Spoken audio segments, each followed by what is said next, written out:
اللهم اجعل في قلبي نورا. بسم اللہ الرحمن الرحیم. اندلس میں مسلمانوں کے سائنسی کارنامے. ایپیسوڈ 6. علم نباتیات و زراعت. علم نباتیات وہ علم ہے جس میں نباتیات کی اقسام، عجائبات، اشکال، منافع اور نقصانات کے بارے میں بحث کی جاتی ہے. اس کا موضوع نباتات اور اس کا فائدہ جڑی بوٹیوں کے ذریعے علاج معالجہ کرنا ہے. علم نباتیات کی تاریخ دوا کی تاریخ سے ملتی ہے. جب سے انسان دوا کا محتاج ہوا اسی وقت سے نباتیات کا محتاج ہے. 300 میلادی تک اتباع ہی نباتی ہوا کرتے تھے، لیکن جب ادویہ کی تعداد زیادہ ہو گئی اور ادویہ سازی کے کاموں میں ترقی اور تنوع پیدا ہوا تو ضرورت محسوس کی گئی کہ کچھ لوگ اپنا تمام وقت جڑی بوٹیوں کی تحقیق و تفصیص کے لیے وقف کر دیں اور کچھ دوسرے طبی تحقیقات میں مہارت حاصل کریں. نباتیات کے علم میں نباتیات کے احوال، مثلاً جائے پیدائش، موسم، اقسام پر بحث کی جائے گی. اسے علم صیدلہ کہتے ہیں، اور جس میں خواص پر بحث کی جائے وہ علم نباتیات کہلاتا ہے. عہد وسطیٰ کی 1000 سالہ مدت کے بعد مسلمانوں نے حیاتیات یعنی بائیولوجی کے سائنس میں وسیع خدمات انجام دی ہیں. حالانکہ اس زمانے میں یہ علم جدید خطوط پر مدون نہیں ہوا تھا. آج اس کی ایک شاخ نباتیات یعنی باٹنی کہلاتی ہے. مسلم ماہرین کے یہاں دواسازی سے اس کا گہرا تعلق رہا ہے. ہر پودا یا جڑی بوٹی کسی نہ کسی مرض کی دوا ہے. اس لیے مسلمانوں نے نباتات کی طبی افادیت کے پیش نظر اسے الادویۃ المفردہ کا نام دیا ہے. چنانچہ ادویۃ المفردہ کے عنوان کے ذیل میں نباتات ہی موضوع بحث بنتے ہیں. نباتیات پر مسلمانوں نے 2 صدی ہجری میں توجہ دی تھی. سب سے پہلے جابر بن حیان نے کتاب الحدود میں نباتیات اور زراعت پر بحث کرنے کی ابتدا کی، اور تقریباً اسی عہد میں عبد الملک اصمعی نے کتاب النبات الاشجار تصنیف کی، جس میں انہوں نے پودوں اور درختوں کے بارے میں تفصیلات فراہم کر دیں. پھر 3 صدی ہجری میں جاحظ بصری نے کتاب الزرع والنخل کے عنوان سے ایک تصنیف قلم بند کی، مگر یہ تینوں کتابیں عام طور پر غیر معروف ہیں. مستشرقین ماہرین نباتیات کے ذیل میں سب سے پہلے مشہور مورخ ابو حنیفہ دینوری المتوفی 285 ہجری کا تذکرہ کرتے ہیں، جنہوں نے نباتیات کے موضوع پر کتاب النبات کے نام سے ایک تصنیف لکھی تھی، جو صدیوں تک مغربی ماہرین نباتیات بالخصوص مسلم ماہرین زراعت کے لیے اہم ماخذ رہی تھی. نباتیات کا موضوع رسائل اخوان الصفا میں بھی زیر بحث آیا ہے، جس میں نباتات کی تقسیم اور ان کے تدریجی ارتقاء پر روشنی ڈالتے ہوئے پہلی دفعہ اس کا انکشاف کیا کہ بعض نباتات میں حس موجود ہوتی ہے. اسلامی مشرق کے ماہرین نباتات میں ابو منصور موقف بن علی حروی عظیم محقق کی حیثیت سے مشہور ہیں. انہوں نے سالہ سال تک جڑی بوٹیوں کی تلاش میں دور دراز علاقوں کے سفر کیے تھے، اور اپنے وسیع تجربات اور تحقیقات کو البنیہ عن الحقائق ادویہ میں جمع کر دیا ہے. اس کتاب میں انہوں نے 584 دواؤں کا تفصیلی تذکرہ کیا ہے، جن میں معدنیات سے تیار ہونے والی دواؤں کی تعداد 75 ہے، حیوانات سے حاصل ہونے والی دواؤں کی 44 اور نباتات سے بننے والی دواؤں کی تعداد 66 ہے. کتاب میں یونانی اور شامی کے علاوہ عربی، ایرانی اور ہندوستانی معلومات بھی جمع کر دی گئی ہیں. مصنف نے حروف تہجی کی ترتیب کے اعتبار سے نباتات کے نام اور ان کے عربی، یونانی، شامی اور فارسی مترادفات بھی دیے ہیں، اور بعض عالموں کے نزدیک یہ فارسی کی پہلی کتاب ہے. نباتیات کے میدان میں دوسرے اتباع نے بھی قابل ذکر خدمات انجام دی ہیں، اگرچہ ان کے یہاں نباتیات کا ذکر ادویہ کی حیثیت سے آتا ہے. بغداد کے ماہر امراض چشم علی بن عیسیٰ المتوفی 441 ہجری میں اپنی کتاب تذکرۃ الکاحلین میں آنکھ کے علاج کے کام آنے والی 147 مفرد دواؤں اور جڑی بوٹیوں کے نام دیے ہیں. انہوں نے ان پودوں کی پہچان اور ان کے خواص کے متعلق اہم معلومات پیش کی ہیں. ان کے ہم اثر مشہور طبیب شیخ ابو علی سینا نے اپنی تصنیف القانون فی الطب کی دوسری کتاب میں 800 دواؤں کی تفصیل حروف تہجی کے اعتبار سے دی ہیں. کتاب کا یہ حصہ نباتیات کے میدان میں ایک وقیع اضافہ ہے. اس کے علاوہ شیخ نے کاسنی کے فوائد پر ایک جداگانہ رسالہ بھی تحریر کیا ہے. شیخ کے معاصر البیرونی نے اپنی تصنیف الصیدلہ فی الطب میں عربی حروف تہجی کی ترتیب کے مطابق 720 مقامات کے تحت مفرد دواؤں کی تفصیل بیان کی ہے۔ ان میں پودوں اور جڑی بوٹیوں کی ایک بڑی تعداد بھی زیر بحث آئی۔ مصنف نے یونانی، شامی، ہندوستانی، فارسی اور ایران کی دوسری زبانوں میں ان پودوں کے مترادفات بھی دیے ہیں۔ اسلامی مشرق میں نباتیات کے موضوع پر بکثرت کتابیں لکھی گئی ہیں۔ بیل لیون کہتے ہیں، after the time of Hunain pharmacology rapidly developed in the eastern countries of the Muslim world. About 100 Arabic authors on materia medica are mentioned in the bibliographical works of Ibn Nadim, Ibn Abi Usaybiyah, and Ibn al-Kifti. Some 30 are represented by manuscripts in Eastern and Western libraries. Only a few of these have been studied by Western scholars. حنین کے زمانے کے بعد عالم اسلام کے مشرقی ملکوں میں علم ادویہ میں بہت تیزی سے ترقی ہوئی۔ ابن ندیم، ابن ابی اسیبیہ اور ابن القفتی کی کتابوں میں ادویہ مفردہ پر لکھنے والے تقریباً 100 مصنفوں کے نام ملتے ہیں۔ مشرقی اور مغربی لائبریریوں میں تقریباً 30 کتابیں مسودات کی شکل میں ہیں۔ مغربی علماء نے ان میں سے صرف چند ایک کا جائزہ لیا ہے۔ مشرق کے مقابلے میں اسپین زیادہ زرخیز ثابت ہوا ہے۔ یہاں کے مسلمانوں نے تاریخ نباتات میں شاندار اوراق جوڑ دیے ہیں۔ اسپین کے اولین ماہروں میں نامور طبیب عریب بن سعد الکاتب القرطبی المتوفہ 356 ہجری میں ان کا نام آتا ہے، مگر بحیثیت ماہر نباتیات کے ان کی شہرت ان کی طبابت کے سامنے ماند پڑ گئی ہے۔ اسپین کے پہلے مشہور ماہر ابن جلجل المتوفہ 384 ہجری میں مشہور ہوئے ہیں، جنہوں نے نہ صرف یونانی ماہر نباتیات دسقرودیس کی کتاب کی اصلاح کی اور اس کی عربی شرح تیار کی، بلکہ مقالہ فی ذکر الادویہ المفردہ لما یذکرها دسقرودیس کے عنوان سے خود بھی ایک کتاب تحریر کی تھی، جس میں انہوں نے ان جڑی بوٹیوں کا ذکر کیا ہے جو دسقرودیس کو معلوم بھی نہیں تھے۔ پھر 11ویں صدی عیسوی میں ابو السلط نے الادویۃ المفردہ کے نام سے ایک کتاب لکھی، جس کا ترجمہ لاطینی اور عبرانی زبان میں کیا گیا۔ ابن جلجل کے بعد الادویۃ المفردہ اور دیگر عنوانوں سے مسلمانوں نے 20 کتابیں لکھی ہیں، جن میں سے بعض کے نسخے آج بھی مشرقی اور مغربی کتب خانوں کی زینت بنے ہوئے ہیں۔ اندلس کے دوسرے علماء میں سے ابن وافد، محمد بن ابراہیم، احمد بن محمد حجاج اشبیلی، علی ابن لقونہ، محمد ابن مالک التعنزی اور الحاج الفرناتی اگرچہ ماہرین زراعت کی حیثیت سے مشہور ہیں، مگر ان سب کی تصنیفات میں نباتیات کے موضوع پر خاصا مواد موجود ہے۔ اسپین میں مشہور جغرافیہ نگار ابو عبید البکری نے بھی نباتیات کے موضوع پر ایک کتاب لکھی تھی، جس میں حروف تہجی کے اعتبار سے اندلس کی نباتیات کا بیان ہے۔ مفکرین اسلام میں ابن باجہ نباتیات کے ماہر تھے، جنہوں نے اس موضوع پر ایک رسالہ بھی تحریر کیا ہے۔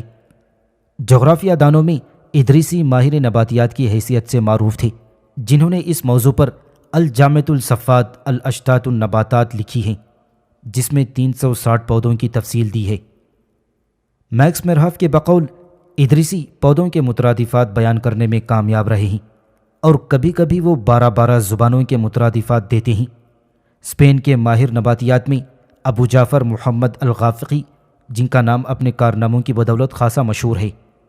قرطبہ کے اس طبیب نے اسپین اور افریقہ کے پودوں کی ایک بڑی تعداد جمع کی اور اپنی کتاب الادویۃ المفردہ میں ان کی تفصیلی معلومات فراہم کی ہیں۔ انہوں نے ہر پودے کے لاطینی، بربری اور عربی نام لکھے ہیں۔ نباتات کی تلاش و تحقیق میں اشبیلیہ کے ایک عالم ابو العباس نے اٹلانٹک سے لے کر بحر قلزم تک کے سفر کیے ہیں۔ جڑی بوٹیوں کی تلاش میں دور دراز علاقوں کا سفر کرنے کی وجہ سے ان کا نام ابو العباس نباتی پڑ گیا تھا۔ انہوں نے اپنے سالہ سال کے تجربات کا نچوڑ الرحلۃ النباتیہ کے عنوان سے ایک کتاب قلم بند کی۔ اس کتاب سے ان کے شاگرد ابن بیطار نے استفادہ کیا۔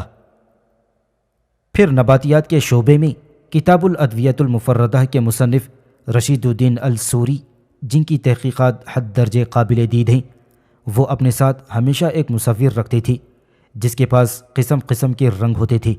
رشید الدین جب جڑی بوٹیوں کی تلاش میں جنگلوں اور کوہستانی علاقوں میں جاتے تو پہلے کسی بوٹی کا خود مشاہدہ کرتے اور اس کی چھان بین کرتے، پھر اسے اپنے مصور کو دکھلاتے، جو پہلے اس کے رنگ، جڑ، شاخوں اور پتوں کی مقدار کو بغور دیکھتے اور تصویر بناتے، پھر ہر ایک چیز کے رنگ کے مطابق اس میں رنگ بھرتے، پھر اسی پر اکتفا نہیں کرتے تھے بلکہ ہر بوٹی کو اس کے متعلق زمانہ وقت ظہور، وقت کمال اور وقت تراوا میں دیکھتے، اور اس کے بعد ہر وقت کی تصویر الگ الگ مختلف رنگوں میں بناتے۔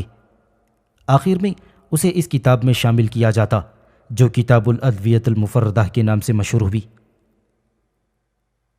1957 عیسوی میں حکیم نیر واسطی نے رائل کالج آف فزیشینز لندن کی لائبریری میں کتاب کے مصور رنگین اوراق دکھانے والی خاتون سے اس کے ایک ورق کی قیمت دریافت کیا تو جواب ملا انگلستان۔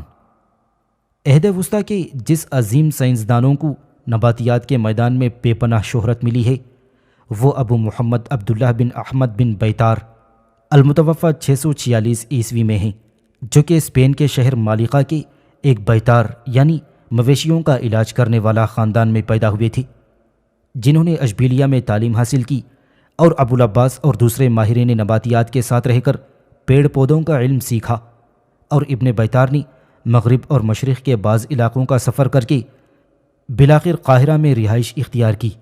ان کا انتقال دمشق میں ہوا تھا۔ ابن بیطار نے کئی کتابیں تحریر کی ہیں کہ جس میں المغنی فی الادویۃ المفردہ اور دوسری کتاب الجامع المفردات الادویۃ الغذیہ کے نام سے مشہور ہیں، کہ جس کتاب میں علاج کے لیے 1400 دوائیوں کی تفصیل دی گئی ہے۔ رابرٹ بریفالٹ کے بیان کے مطابق یورپ کے ایک فاضل مشیر نے اس کتاب کو محنت و جفا کشی کا یادگاری مینار قرار دیا ہے۔ بی لیون کہتے ہیں، ابن بیطار put together all information available to him, quoting about 150 previous authors from Discorides to his own teacher, Abul Abbas al-Nabati, whose rihlah or botanical journey he often quotes. Most of these works Ibn Baytar certainly knew from secondary sources, among those Al-Ghafiqi above all. In 2324 articles, the Jami treats of about 1400 different drugs and plants, 400 of which were not known to the Greeks. ابن بیطار نے اپنی کتاب میں معلومات جمع کی ہیں اور ڈسکوریٹ سے لے کر اپنے استاد ابوالعباس نباتی کہ جن کی تصنیف الرحلہ کا وہ اکثر حوالہ دیتے ہیں، ان تک بھی 150 ماہرین کے اقوال نقل کیے ہیں، اور ان میں سے اکثر خاص کر الغافقی کی کتابوں کا علم انہیں ثانوی ذرائع سے حاصل ہوا تھا۔ جامع کے 2324 مقالات کے تحت 1400 مختلف دواؤں اور نباتات کی تفصیل دی گئی ہے، جن میں سے 400 یونانیوں کو بھی معلوم نہیں تھی۔ میکس میرہاف کا بیان ہے کہ ابن بیطار نے جامع المفردات الادویہ مرتب کی تھی، جس میں انہوں نے بحر روم کے ساحلی علاقوں میں اسپین سے لے کر شام تک جڑی بوٹیاں اور دوائیاں جمع کی تھیں۔ ان میں سے انہوں نے 1400 سے زائد کی تفصیل دی اور 150 سے زائد قدیم اور عربی مصنفین کے اقوال سے ان کا موازنہ بھی کیا تھا۔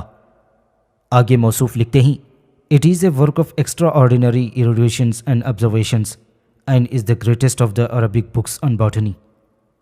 یہ غیر معمولی تجربہ علمی اور مشاہدے کی تصنیف ہے اور نباتیات کے موضوع پر تمام عربی تحریروں میں عظیم ترین کتاب مانی جاتی ہے۔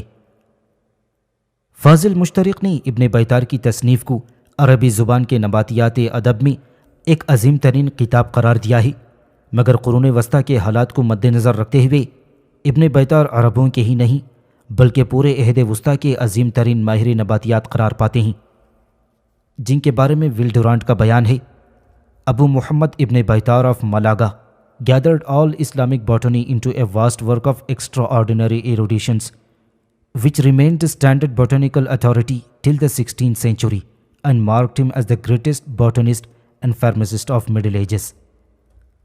مالقہ کے ابو محمد ابن بیطار نے تمام مسلم علم نباتیات کو ایک بڑی غیر معمولی طور پر عالمانہ کتاب میں جمع کر دیا ہے، جو 16ویں صدی تک نباتیات کا مستند ماخذ بنی رہی اور جس نے مصنف کو عہد وسطیٰ کے سب سے بڑے ماہر نباتیات اور ادویات کا مقام دلا دیا تھا۔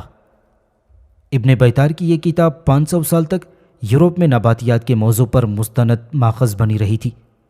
ان کے بعد بھی مسلم سائنسدانوں نے اس موضوع پر کتابیں تحریر کی ہیں، مگر بلندی کا جو مقام ابن بیطار کے لیے مقدر ہو چکا تھا وہ ان کے ہم مذہبوں کی رسائی سے دستیاب شواہد کی روشنی سے باہر رہیں۔ ممکن ہے مستقبل کی تحقیق کسی دوسرے ابن سلام کو ابن بیتار کے مقام پر کھڑا کر دے۔ کتب خانوں میں اس موضوع پر نہ جانے کتنی گراں قدر تحریریں مخطوطات کی صورت میں پڑی ہوئی ہیں، جن کے ابن بیتار ہنوز پردہ خفا سے باہر آنے کے منتظر ہیں۔ علم زراعت، ایگرونومی۔ علم نباتیات میں ان مصنفوں کی خدمات بھی کچھ کم نہیں تھیں جنہوں نے زراعت کے موضوع پر کتابیں لکھی ہیں۔ ان میں سے بعض نے اس فن میں قابل ذکر تحریریں یادگار چھوڑی ہیں۔ اولین مصنفوں میں بغداد کے ابو بکر احمد بن علی ابن مختار المعروف تذکرہ نگاروں کے یہاں عام طور پر معروف ہیں۔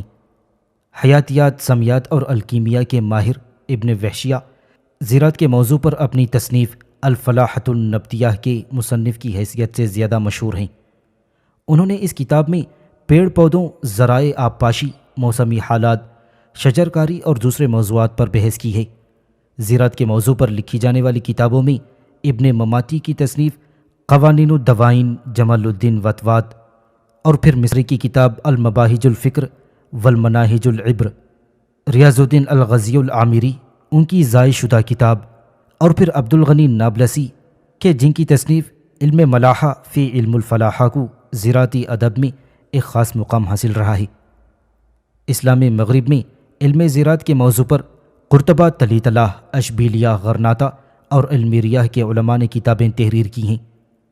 ان میں ابن وافد خاص طور پر مشہور ہیں۔ اسپین کے ایک گمنام عالم غالباً ابن عبدون 6 صدی ہجری کی تصنیف عمدۃ الطب فی معرفۃ النبات لکل لبیب نباتات کی بہترین لغت مانی جاتی ہے، اور بعض لوگ اسے ابن بیتار کی کتاب پر فوقیت دیتے ہیں۔ قرون وسطیٰ کے دوران سب سے زیادہ عالمی شہرت اشبیلیہ کے ابو زکریا یحییٰ بن محمد کہ جن کا لقب الاشبیلی ہے ان کو نصیب ہوئی ہے، جن کی کتاب الفلاحہ اس موضوع پر بڑی اہم تحریر تصور کی جاتی ہے۔ ابن العوام نے یونانی اور عربی ماخذ سے استفادہ کرنے کے علاوہ اسپین کے معاصر علماء کے اقوال و تجربات سے بھی استشہاد کیا ہے۔ کتاب الفلاحہ میں 34 باب ہیں جن میں 585 نباتات کی تفصیل دی گئی ہے۔ اس کے علاوہ اس کتاب میں 50 سے زائد میوے اور درختوں کی کاشت کے بارے میں رہنمائی ملتی ہے۔ نیز ان میں درختوں میں پیوند کاری، زمین کی خصوصیات، نباتات کو لگنے والی بیماریوں اور ان کے علاج، حیوانات کی پرورش، نیز مرغیوں اور شہد کی مکھیوں کو پالنے پر بھی بحث کی گئی ہے۔ اس کتاب کو انسائکلوپیڈیا بریٹانیکا کے نوشتے میں اپنے موضوع پر عہد وسطیٰ کی غیر معمولی تصنیف the out standing medieval work on the subject کہا گیا ہے۔ فلپ کے ہیٹی بھی اسے نہ صرف اپنے موضوع پر مسلمانوں کی سب سے اہم کتاب بلکہ اس موضوع پر عہد وسطیٰ کی ممتاز تصنیف قرار دیتے ہیں۔ اور پھر ول ڈورانٹ کتاب الفلاحہ کے مصنف کی امتیازی شان اور ان کی تصنیف کے مشمولات کا ذکر کرنے کے بعد رقم تراز ہیں۔ This was the most complete treatment of agricultural science in the whole medieval period کہ یہ کتاب پورے عہد وسطیٰ میں زرعی سائنس پر سب سے اہم تصنیف مانی جاتی ہے۔ نباتیات کے موضوع پر اسلامیہ نے مغرب کی خدمات کا ذکر کرتے ہوئے فلپ کے ہیٹی لکھتے ہیں، in the field of natural history especially botany, pure and applied as in that of astronomy and mathematics in the Western Muslims, enriched the world by their researches. They made observation on the sexual difference between such plants and palms and hemps, and they classified plants in those that grows in cuttings, those that grows from seed, and those that grow spontaneously. Natural history کے میدان بالخصوص نظری اور علمی نباتیات میں حیات اور ریاضی کی طرح مغربی مسلمانوں نے اپنی تحقیقات سے دنیا کو مالا مال کر دیا۔ انہوں نے کھجور اور سن جیسے پودوں میں جنسی فرق کا مشاہدہ کیا اور پودوں کو قلموں سے پیدا ہونے والے، بیج سے پیدا ہونے والے اور خودرو درختوں میں تقسیم کر کے ان کی درجہ بندی کر دی ہے۔ مسلم ماہرین زراعت کی کتابوں میں اراضی کی اقسام، کاشتکاری، آلات کشا ورزی، ذرائع آبپاشی، پھولدار درختوں کی شجرکاری، شاخ تراشی، پیوند کاری، پھلوں اور سبزیوں کی اقسام اور ان کی کاشت، مضر اور منافع بخش پودوں، اناج اور پھلوں کی ابقاء، مویشی پروری، کھاد اور زراعت سے متعلق دوسری چیزوں پر بحث کی جاتی تھی۔ اور اسپین کے مسلم ماہرین زراعت کے پاس نباتیاتی باغ اور آزمائش پلاٹ ہوتے تھے جہاں وہ پودوں پر تجربے اور پیوند کاری کر کے پھلوں اور پھولوں کی نئی اقسام پیدا کرتے تھے۔ پھلوں اور پھولوں کی نئی نئی قسمیں پیدا ہونے سے خود زراعتی ادب کا فن اسماء و اصلاحات سے مالا مال ہو گیا تھا۔ 20ویں صدی میں مصطفیٰ شہابی نے زراعتی لغت تیار کی تو اصلاحات کی تعداد 10,000 تک پہنچ گئی تھی۔ مسلمان ماہرین نے پیوند کاری کے ذریعے پھلوں اور پھولوں کی سینکڑوں نئی قسمیں پیدا کر لی تھیں۔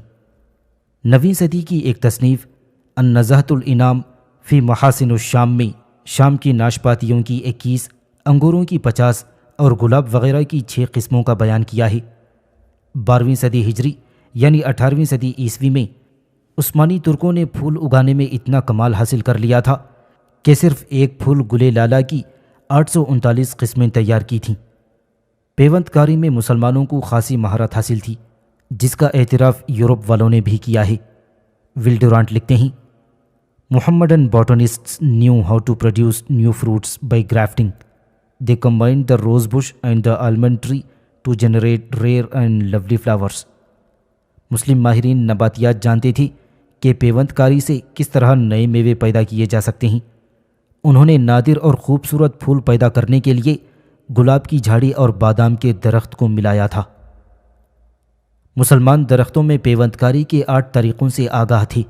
تجربہ اور مشاہدہ ان کے رہنما اصول تھے۔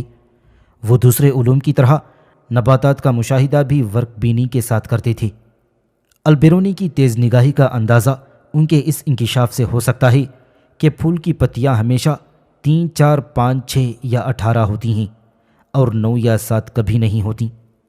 نصیر الدین طوسی کھجور کے مادہ پودوں کی باتکاری کا ذکر کرتے ہوئے کہتے ہیں کہ بسا اوقات کھجور کے 50 مادہ پودوں کو باردار کرنے کے لیے صرف 2 نر پودے کافی ہوتے ہیں۔ مسلم ماہرین زراعت نے نباتات کے دور آغازی ہی میں یونانی تصنیفات کو پیچھے چھوڑ دیا تھا۔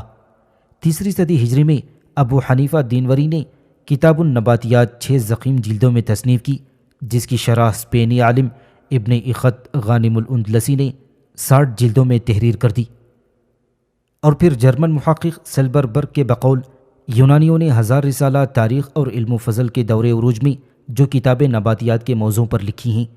مسلم نباتیات کے دور آغازی ہی میں ابو حنیفہ دینوری انہیں بہت پیچھے چھوڑ دیتا ہے۔ یونانیوں کی خیالی کائنات پر مسلمانوں نے ہمیشہ عملی دنیا کو ترجیح دی تھی۔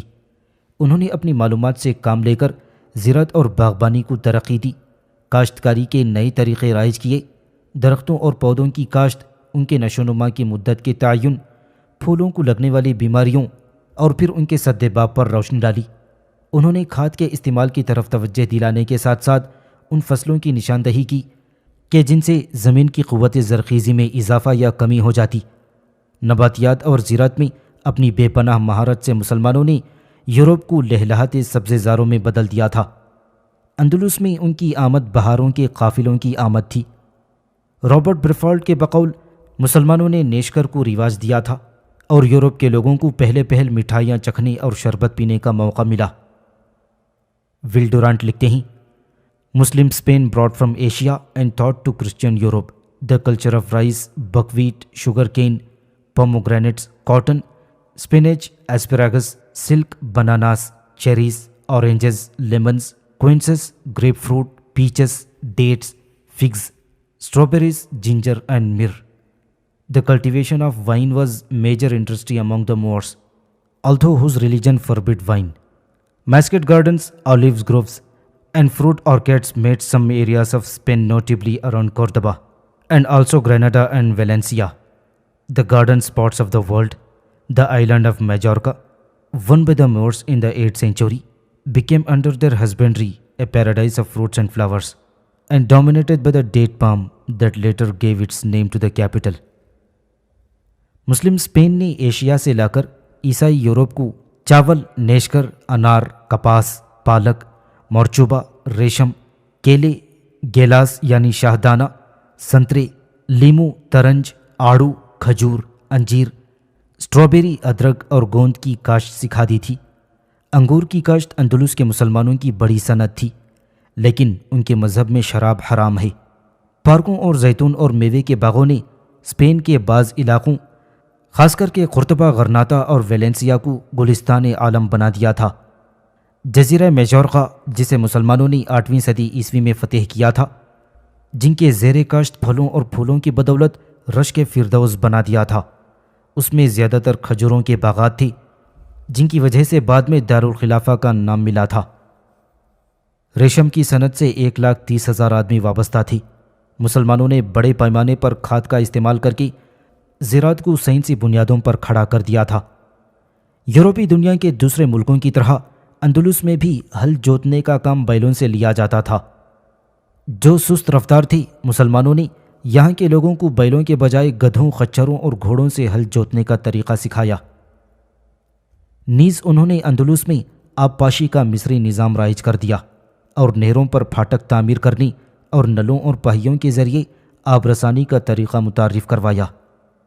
ولیم ڈریپر لکھتے ہیں، They set an example of skillful agriculture, the practice of which was regulated by a code of laws. Not only did they attend to the cultivation of plants, introducing very many new ones, they likewise paid great attention to the breeding of cattle, especially the sheep and horse. To them we owe the introduction of great products like rice, sugar, cotton, and also, as we have previously observed, nearly all the fine gardens and arcade fruits, together with many less important plants as spinach and saffron.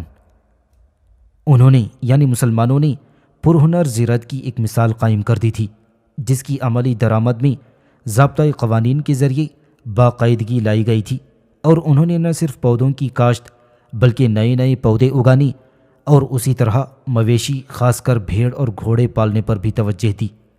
اور پھر چاول، شکر اور کپاس جیسی اہم اجناس کے لیے ہم انہی کے مرہون منت ہیں، اور جیسا کہ ہم نے ابھی دیکھ لیا، باغ بغیچوں کے تقریباً تمام پھلوں، نیز پالک اور زعفران جیسے کم اہم پودوں کے لیے بھی ہم ان کے ہی احسان مند ہیں۔ موسیو سیدیو لکھتے ہیں، انہوں نے اندلس میں جو زراعت کا طریقہ جاری کیا تھا وہ ان کی علمی اصولوں پر مبنی تھا جو وہ ایشیا اور شام سے لے گئے تھے۔ وہ جیسے ہی ایک فصل کاٹ لیتے، اس وقت کھیت میں دوسری فصل بو دیتی۔ اس طرح ہر سال وہ 3 فصلیں کاٹا کرتی تھی۔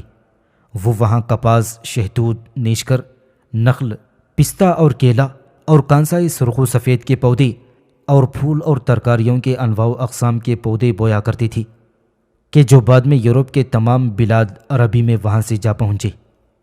فلپ کے ہیٹی اندلس میں مسلمانوں کی زراعتی ترقی کا ذکر کرتے ہوئے لکھتے ہیں، This agricultural development was one of the glories of Muslim Spain and one of the Arabs' listing gifts to the land for Spanish gardens that have been preserved to this day, a Moorish imprint. یہ زراعتی ترقی مسلم Spain کے جلال کی ایک شان اور اس سرزمین کے لیے عربوں کے پائیدار تحفوں میں سے ایک تحفہ تھی۔ اسپین کے باغوں نے آج تک عربوں کے نقوش محفوظ کر رکھے ہیں۔ عہد وسطیٰ میں مسلمانوں کا زرعی نظام سب سے زیادہ ترقی یافتہ تھا۔ رومی اور بازنطینی جہاں کھیت سے 24 مہینوں میں ایک فصل لیتے تھے، مسلمان 4 اور 6 فصلیں لے لیتے۔ زمین کی مختلف اقسام کی جانچ کر کے مسلم ماہرین اس نتیجے پر پہنچے تھے کہ ہر قسم کی زمین، حتیٰ کہ بنجر اور ریگستان بھی کسی نہ کسی فصل کے لیے موزوں ہوتی ہے۔ پیداوار بڑھانے کی خاطر انہوں نے الگ الگ پودوں کے لیے بھیڑ بکریوں کی مینگنیوں، گھروں کے گندے پانی اور کیچڑ، عمارتوں کے پرانے ملبوں، ناکارہ اناج، گلے سڑے پھلوں، خون اور ہڈیوں، جانوروں کی بیٹ اور سنکھیا، اور پھر چونا ملی ہوئی مٹی وغیرہ سے قسم قسم کی کھادیں تیار کرنے اور انہیں استعمال کرنے کے طریقے معلوم کیے تھے۔ انہوں نے سنگین حوضوں میں کھاد تیار کرنے کا طریقہ ایجاد کر لیا تھا۔ آلات کشا ورزی میں ہل، ہینگے، چھیکے، ہنسیا اور دوسرے آلات استعمال کیے جو سٹیل سے تیار کیے جاتے تھے۔ محتسب کے فرائض میں یہ ذمہ داری بھی شامل ہوتی تھی کہ وہ لوہاروں کی نگرانی کرے تاکہ وہ آلات میں گھٹیا قسم کا لوہا استعمال نہ کرے۔ مسلمانوں نے عالم اسلام کے مختلف خطوں میں نئے نئے فصل رائج کرائے۔ شامی نارنگی اور انار، مصری نخیل، عرب کے ریحان، بربر کی املی اور ہندوستان کے گنے کی کاشت اندلس میں شروع کر دی گئی تھی۔ انہوں نے بہترین پھل پیدا کرنے کی طرف توجہ دی، یہاں تک کہ اندلس میں ناشپاتیاں اور شنترین کے 30-30 انچ مدور سیب بازاروں میں بکنے لگے تھے۔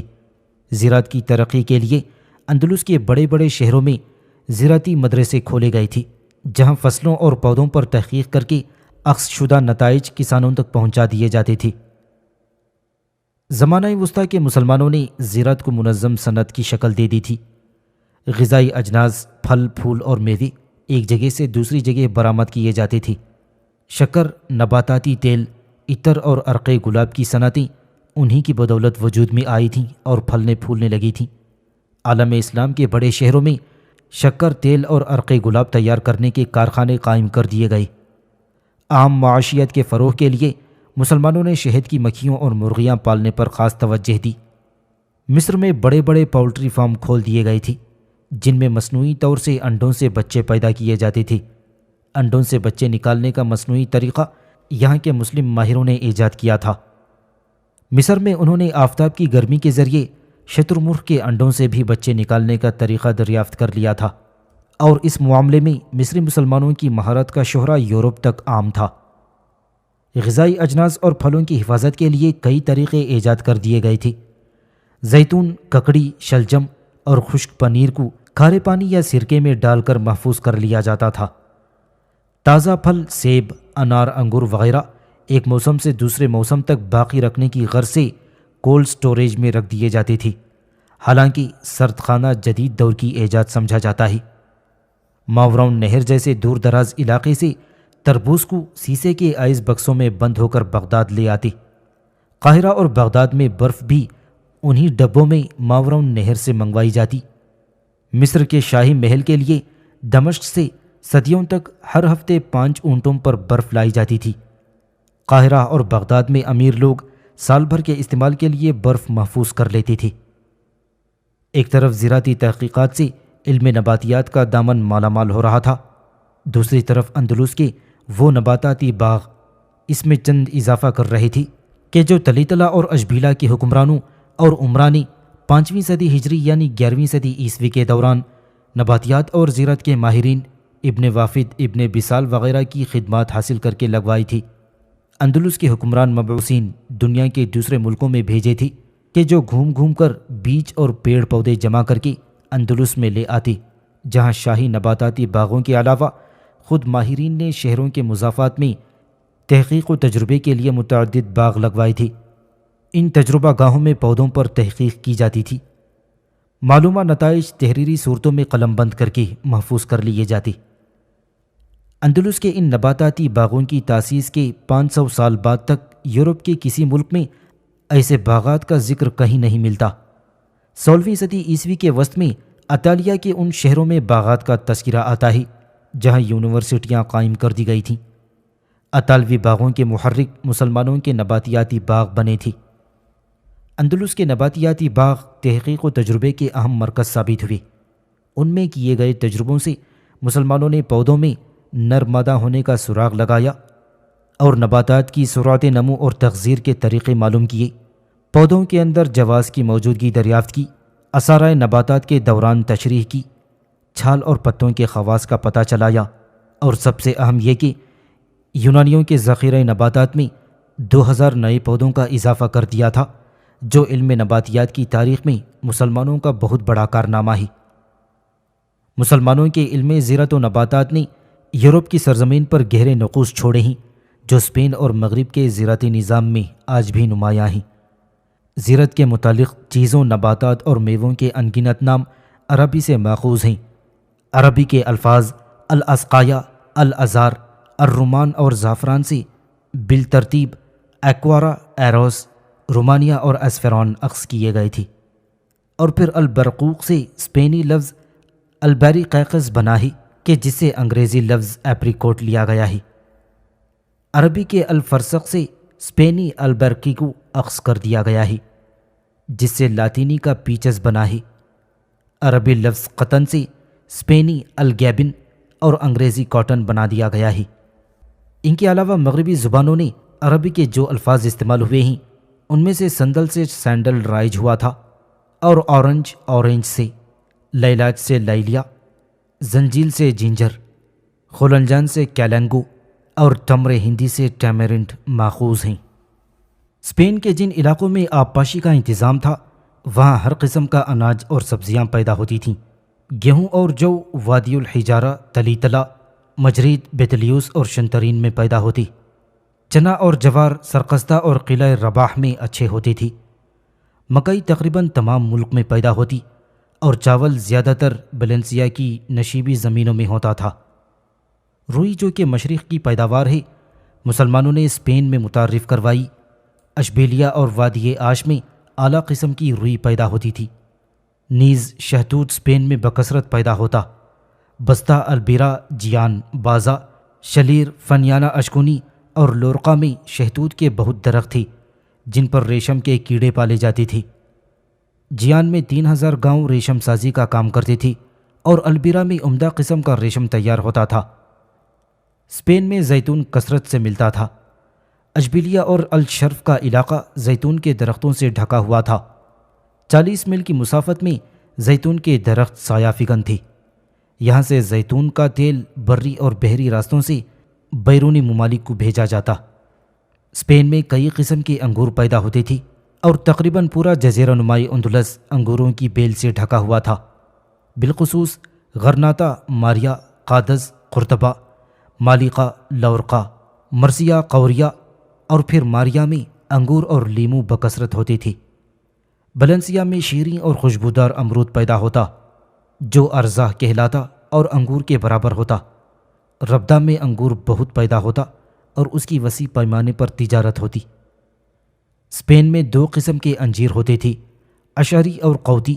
اچھی قسم کا انجیر بہت سے جگہوں میں پیدا ہوتا اور پھر انار کی 2 قسمیں، سفری اور مرسیانہ، زیادہ مشہور ہیں۔ سب سے زیادہ انار اشکونی، لورقا اور مالقہ میں ہوتا۔ مغربی ساحلی علاقے شبونیا، غرناطہ، مالقہ اور المریا میں گنا اچھا ہوتا تھا اور 10ویں صدی میلادی میں البیرا، مالقہ، اشبیلیہ اور بالخصوص جنت المصلی، المنکر، جلیانہ، ان سب جگہوں میں بھاری